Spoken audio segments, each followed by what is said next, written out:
Tēnā rā koutou katoa, nau mai hoki mai ki whakamiere. Welcome back to Whakamiere, our weekly podcast where we share te reo Māori translations of stories. Each week is a new Paki Poto, and every month a longer form Paki Waitara. Today's Paki Poto is by Aesop. Ko Pareārau me te pī. Whakarongo mai e hoa mā. Ko Pareārau me te pī.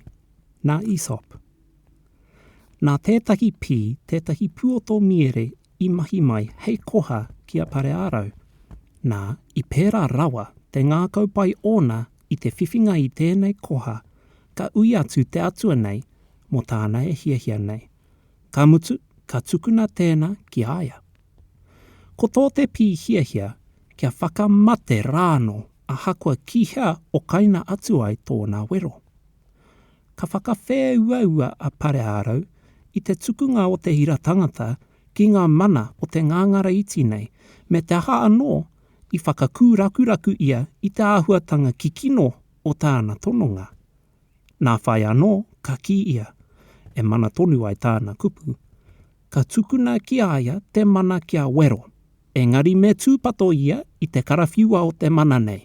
Tā te mea, ki hea o kaina atu ai tōna wero, ka mau tonu I reira, ka mate rāno ko ia.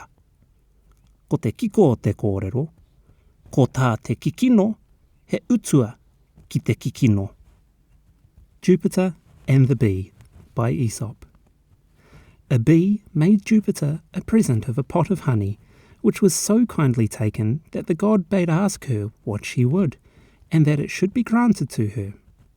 The bee then desired that wherever she would set her sting, it might wound to the death.